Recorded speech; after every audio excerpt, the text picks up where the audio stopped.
water continues to rise. There have been more than 6,000 calls for help, and tens of thousands of homes are expected to go under across the east coast this morning in a rapidly unfolding flood emergency. This is a flood awareness map of Brisbane. It shows the areas which will be worst affected in the coming hours. Some towns and cities are experiencing record-breaking rainfall, the worst in half a century. Carried by an unforgiving torrent. Oh no. A houseboat in Brisbane with a man still on it. Get off! Get off! Get off! Get off! He was pulled from peril half a kilometre away. The emergency affecting more than just boats. This Morayfield driver decided to brave the water and had to be helped to the shallows. This couple also stranded, firefighters pulling them from their car. Manhole covers rattling as water rushes below. At Gallipoli Barracks, a whirlpool opened up. You had to see it to believe it. West of Brisbane, thousands of megalitres spilled from the Enoggera Dam. At Gympie, this flood is officially the city's worst in more than a century. No one in living memory have seen it get as high as this. In East Brisbane, a 97-year-old woman has been rescued after her low-lying home was flooded. We proceeded to remove her from the residence with the boat, as you saw, and got her to safe hands. They're calling it a rain bomb, a massive system sitting over huge parts of southeast Queensland. The message, if you can, stay home.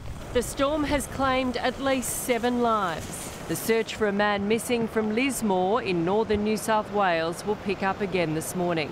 Dozens evacuated from flood-prone areas. We're going now before we have to be taken out.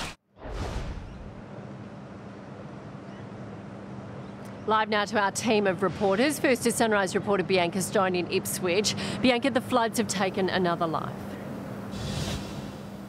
Nat, good morning. Very sad confirmation from police this morning that a 59-year-old man from Castledine has died. He was trying to cross Cabbage Tree Creek Road yesterday afternoon, a flooded road. He got pinned up against a fence. Very sadly, 2 people tried to save him, but they couldn't revive him at that scene. And this morning, I can confirm 2 people are feared missing in floodwaters. One just up the road from where we are at Goodna. Now, he went to meet a friend at Goodna train station just up the road from here. His car has been found, but there's been no sign of that missing man. He went missing at the peak of last night's storms here in Goodna. The second man is missing from the Brisbane Valley Highway. He called emergency services for help, but so far they haven't been able to find him or his car. So a total of 7 people now lost to these Brisbane, Queensland floods. 2 people feared missing, perhaps a third at Yatala this morning as well. There have been multiple rescues. If you take a look at that vehicle right now out there in that floodwater, you can see just how deep some of this floodwater is and how quickly it's coming up. All of this water here, Nat, is coming up from the Brisbane River. So even though we're 20 or 30 k's from the Brisbane CBD at Gales here in Ipswich this morning, all of this is coming up from the Brisbane River. The river is still rising right now. The Bremer River is rising as well. It hasn't reached its peak. The Ipswich Mayor says she's experiencing flooding like they haven't seen in Ipswich before. They're having to evacuate places they didn't even evacuate in 2011. On our own home, we had water coming to our home that we've never, ever had. So I know, speaking to a lot of people, that's happened to them as well. So I just say look out for each other. Now, this certainly is not over yet. 300 people spent the night in the evacuation centre here in Ipswich. It might be a few more sleepless nights to come. I'm sure, unfortunately. Ben Murphy's in Brisbane. What's it like further down the river? Morning, Nat. Well, lots of eyes watching the river at the moment as it slowly continues to rise here. If you take a look behind us, we're down at the Eagle Street Pier. This is where in 2011 it became completely submerged moving into the CBD. You've got the Kookaburra Queen, which is a boat behind us here. Its access point now cut off, and we've been watching that water level slowly rise. According to the Bureau of Meteorology, it could come to as high as 4 metres, and that would be expected within the next half an hour or so. So the 2011 floods were 4.46, so there is a little bit of a buffer zone in place there. And of course, out on the river, we just see a continued stream of debris, whether it be boats, jet skis, logs, garbage, you name it, we've seen it. It's hit bridges, infrastructure, it's split into two. One of the ferry terminals over at Kangaroo Point, we saw a boat go head on with a pontoon and another houseboat, a remarkable rescue which happened yesterday when it became upturned and the person, a man in his 70s, was rescued downstream. So it's been pretty incredible to watch some of the debris take place here, and now we wait to see just how high this watermark gets and what the impact of any damage will be. Ned Balm is in Chelmer in Queensland. What's the latest there? Well, good morning. Now, as you can see, the rescue operations just continue to flow as quickly as the water. Really, another 2 people have been brought in, and as you can see in the background as well, that boat is right back out again. So as quickly as they're bringing people in, they're going straight back out to find more people. It's really just a tale of just how much destruction this water here, this big body of water is, and how many people really are displaced in that area. I actually spoke to a woman who was brought in on a boat before, and here's what she had to say. It's a little bit devastating, you know. It's, yeah, getting emotional. And where are you off to now? I'm not sure yet. I'm hoping my sons can come pick me up.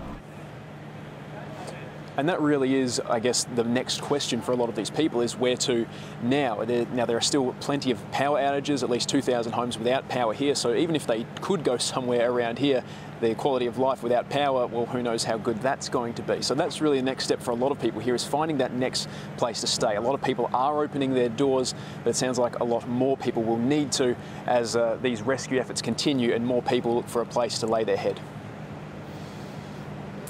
Marlena Wops in Rockley. A 97-year-old woman had to be rescued last night. Yeah, Nat, so many rescues taking place. This 97-year-old woman in East Brisbane, she escaped from her low-set home, which had been flooded, and then she was staying with a neighbour, and thankfully she was able to be pulled to safety.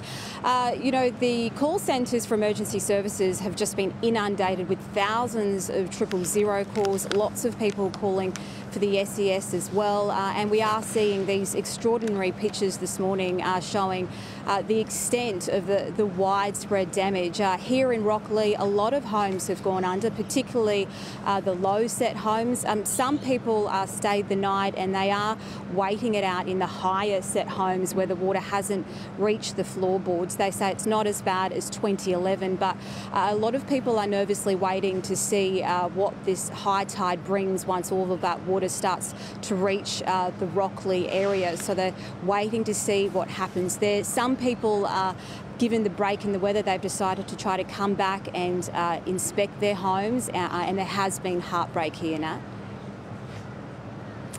And Bill Hogan's in Lismore in northern New South Wales. Major evacuations there overnight.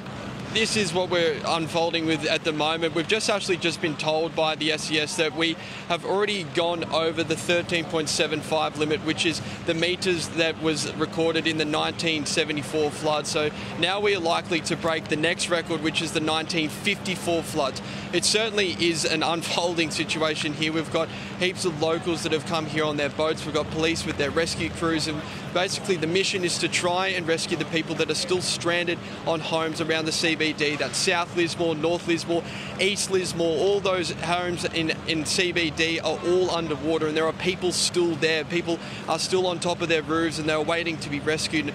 And the locals here have taken matters into their own hands and they've gone out themselves to try and rescue them. And it's not making any help with this rain that is just unrelenting. It continues to pour. The water level continues to rise, and it's certainly becoming dangerous. With SES crews are flat out right across the board. They've called in reinforcements. The RFS have helicopters on standby if there's any rescues that need to be required. But with the weather like it is difficult for them to take off at this period in time. But it certainly is an unfolding situation here, and it's going to continue as the water level continues to rise. It's expected to peak this afternoon at that over 14-metre mark, and as it continues to rapidly rise, it's likely that might even breach even further. Nat? Gee, incredible scenes there in Lismore. Thanks very much, Bill Hogan. Let's go to Tamara Bow. The situation has got worse there in Currumbin on the Gold Coast.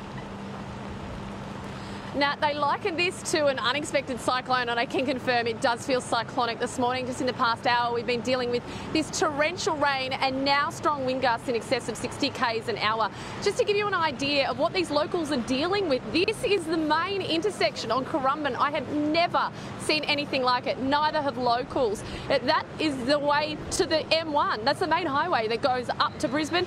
That is the way out to Currumbin Valley. Right now, Currumbin Valley and Tullabudgera Valley are both cut off from civilisation. The warning is in place. There is a watch and act warning. It is too late to leave. You're being warned to move to higher ground or stay where you are. I can't tell you how many sirens we've heard across the morning. They're just continuing. We've seen multiple swiftwater rescues occurring in the region, and we've seen multiple cars needing to be towed out of floodwaters. There are just not enough police, there are not enough council workers and not enough signs in place to say that roads are flooded. We know that 75 roads across the Gold Coast road network at the moment are impacted by floodwaters.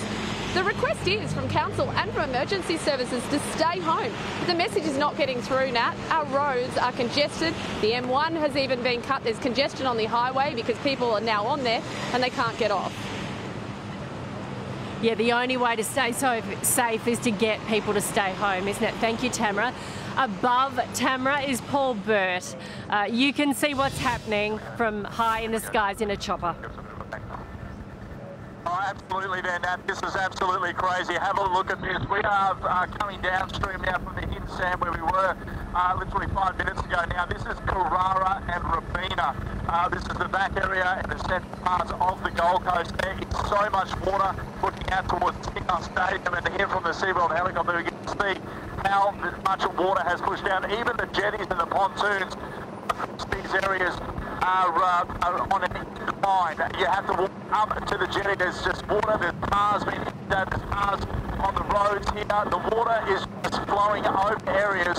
And this is the area where I live in this area. I'll tell you now, I've never seen the water flowing across these roads like a torrent. They are just ripping straight through from the western area into the Gold Coast. Now, all of these canal systems are relating and pushing in towards Surfers Paradise. We are going to see some of these areas being a little bit more devastated, particularly as we approach the high tide in the next hour.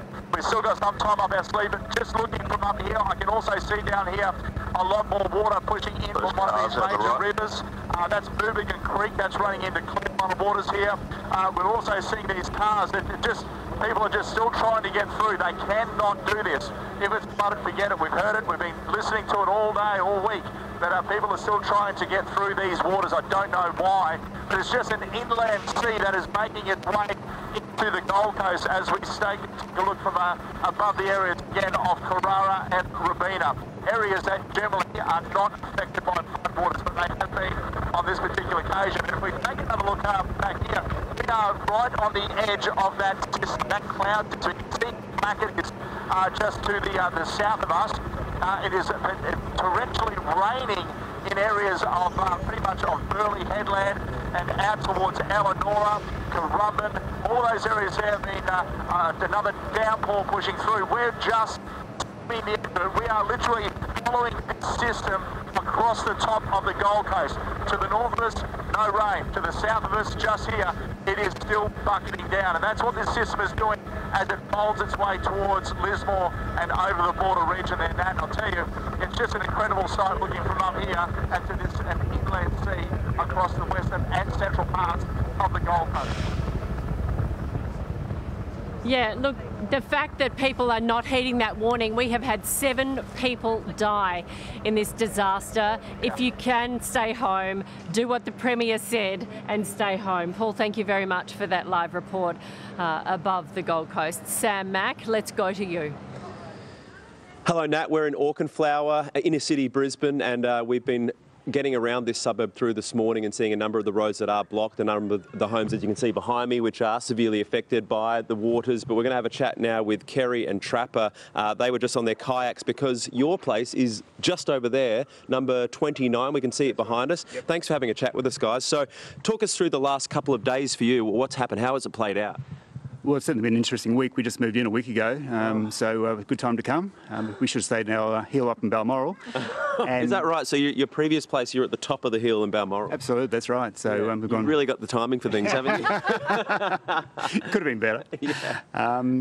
Basically we saw people on Saturday starting to move their cars out. We thought, it's interesting. So we put our cars out to mirror what they were doing. Yeah, well, that was a smart move. So the cars are okay because that rain had just been relentless, hadn't it? And then I went to sleep about 1:30 on Sunday morning, and the water was just coming near the driveway, and we thought that's fine. I'll wait till the morning, see how we're going, and then I'll pass over to Kerry because you woke up at 4. Yeah, so Kerry, what's been happening? Talk me through what the belongings, because obviously the main level is okay, but the level below is pretty close, right? Yeah, when I woke up at 4, it was about to the 3rd or 4th step coming up into the house, and I woke my husband up and said, we really need to get out of here. So we spent some time just putting stuff up high, working out what we're going to save. So we saved our children's photos. I think were the most important to us. Absolutely. The wedding photos? Well, I had to go back for a second trip for that one because I've forgotten the first time. So Priorities. I was in real strife, okay? And the coffee machine too. Oh, yeah, right. And then we just grabbed a bag of clothes each, and it started to get, the first runs I was going out of the house, it was at waist height, but then within a very short period of time it was up to my shoulders, and I said to my husband, we've really got to go, now's the time to go. So it's I found it very stressful. Working through the water was pretty unattractive, and just knowing that you don't know, it came really quickly. I think that's the biggest thing for most people. You don't realise how quick it comes. Absolutely. You guys have been in really good spirits and having a chat and a laugh this morning, but it must have been quite scary. Yeah, I was pretty quiet yesterday. I was very stressed yesterday. Yeah. And I guess with all the rain coming down yesterday afternoon, it just bucketed down rain with storms, and we're staying at a sister-in-law's place, and every time it rained, it was basically like a knife in the heart, you know. And I expected to come this morning and see it in the house for sure. So I'm actually a bit lighthearted because of the fact that we've got a bit of a chance at the moment. Absolutely. So Anastasia, don't send any more water down, please. Okay, give us a chance. All right. Well, you always wanted water views, didn't you? Oh, absolutely. Okay. We might, hopefully don't put the rent up now. That's all. But and we're also hoping the cash cow will come out of retirement soon, please. Okay. So come on up. Okay. We might have to sell your hot purple kayak there, Trapper. You guys are legends. I'm so glad that you're okay, and obviously it's a great community here, and thanks for having a chat with us this morning. Really lovely people here, guys. We're really enjoying, under terrible circumstances, having a chat with them, seeing they're all looking out for each other here. But we'll be back with more in half an hour. Over to you, Nat.